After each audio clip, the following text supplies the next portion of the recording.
GO 29 పేరు మీద ఢిల్లీలో ఉద్యమ పోరాటం చేస్తున్నటువంటి వాళ్ళందరికీ సంపూర్ణ మద్దతు తెలియజేస్తూ ఈ జీవో 29 వల్ల ఈ ఎస్సీ ఎస్టీ బీసీ మైనారిటీ వర్గాలకు ఉద్యోగాలలో అవకాశాలు తక్కువ వస్తున్నాయి అనడానికి ప్రత్యేకమైనటువంటి సాక్ష్యం.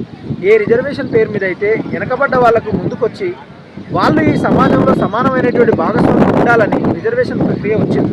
ఎందుకంటే కొన్ని వేల సంవత్సరాలుగా సమాజాన్ని బ్రతికించిన వాళ్ళు, సమాజాన్ని వాళ్ళ భుజాల మీద వాళ్ళ మునివేళ్ల సారంతో బ్రతికించినటువంటి వాళ్ళు కాబట్టి రిజర్వేషన్ పేరు మీద ముందుకు వచ్చినటువంటి సందర్భం. ఇదే సందర్భంలో జీవో నెంబర్ 55 తీసేసి 29 పెట్టిండ్రు కనుక 29ని రాష్ట్ర ప్రభుత్వం సమీక్షించాలి.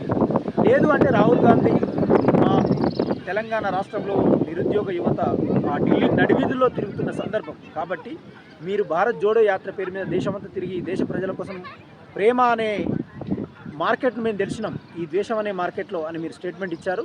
కాబట్టి ఆ స్టేట్మెంట్ కట్టుబడి ఉండాలి అంటే ఈ తెలంగాణ రాష్ట్రంలో ఉండేటువంటి నిరుద్యోగ యువత జీవో నెంబర్ 29 కోసం మీరు ఒకసారి చూసి ఈ రాష్ట్ర ప్రభుత్వం కళ్ళు తెరిపించి న్యాయం చేయాలని విజ్ఞప్తి. ప్రిలిమ్స్లో ఎక్కువ శాతము ఇతర ఉన్నత వర్గాలు వచ్చేటువంటి అవకాశం ఉందనేటువంటి అంశం పేరు మీద జీవో 29 వచ్చింది. ఇది గ్రూప్ 1 మీద కావచ్చు, గ్రూప్ 2 ఇతర వాటి మీద ప్రభావం చూపించేటువంటి క్రమంలో 29 జీవో రద్దు చేయాలని ఢిల్లీ గద్దెలో జంతర్ మంతర్ ప్రాంతంలో చాలామంది విద్యార్థులు, విద్యార్థి నాయకులు, అదేవిధంగా క్యాంపస్ నుంచి ఉండేటువంటి స్టూడెంట్స్ అందరూ కూడా అక్కడికి వెళ్ళి జంతర్ మంతర్ ప్రాంతంలో అనేక మంది నాయకులను కలిసేటువంటి ప్రయత్నం చేస్తూ వాళ్ళ సమస్యను ఈ దేశ నడిబొడ్డులో వినిపించేటువంటి ప్రయత్నం చేస్తూ ఉన్నారు. కాబట్టి ఇక్కడ ఈ రాష్ట్ర ముఖ్యమంత్రి కూడా మేము విజ్ఞప్తి చేస్తున్నాం ఏంటంటే, ముఖ్యమంత్రి గారు ఈ జీవో 29 సమీక్ష చేసేటువంటి ప్రయత్నం చేయాలి. గతంలో జీవో 46 పేరు మీద 1 సంవత్సర కాలం పాటు ఉద్యమ పోరాటాన్ని కొన్ని వేల మంది రోడ్ల మీదకి వచ్చి మీరు బీఆర్ఎస్ గవర్నమెంట్లో ఎంతో పెద్ద పోరాటం చేస్తే కానీ మీరు ఈ రాష్ట్ర ముఖ్యమంత్రి కాలేదు. కాబట్టి జీవో 46 అనేది ఏ రకంగా ఉందో జీవో 29 అనేది కూడా ఒకసారి సమీక్ష చేయండి. అసలు దానివల్ల నష్టాలేంటి, లాభాలేంటి, భవిష్యత్తులో ఈ తీవ్రమైనటువంటి పరిణామాలు ఎదుర్కోబోయేటువంటి నిరుద్యోగ యువతకి ఎలా నష్టం జరుగుతుందనేటువంటిది మీరు అర్థం చేసుకోవాల్సినటువంటి అవసరం ఉన్నది.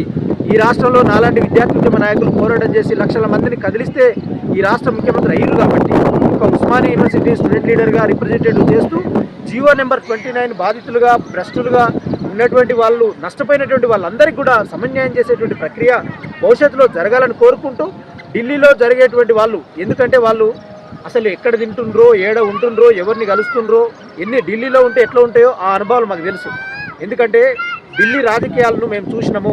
అక్కడ పోరాటం చేసిన సందర్భాలు, అక్కడ ఉన్న సందర్భాలు, అక్కడ ఉన్నటువంటి దుర్భర పరిస్థితులు ఎదుర్కొన్న సందర్భాలు, ట్రైన్లలో బాత్రూంల పక్కన పేపర్లు వేసుకొని పండుకొని పోరాటం కోసం పోయిన ఉద్యమ చైతన్యం మాలో ఉంది. కాబట్టి ఆ ఢిల్లీలో ఉన్నటువంటి వాళ్ళందరూ కూడా జీవో 29 కోసం చేస్తున్న పోరాటం విజయవంతం కావాలని కోరుకుంటూ వారికి మధ్య తెలియపరుస్తూ రాష్ట్ర ప్రభుత్వం కళ్ళు తెరవాలని ఉస్మానియా యూనివర్సిటీ నుంచి మేము ప్రత్యేకంగా తెలియపరుస్తా ఉన్నాం. ధన్యవాదాలు.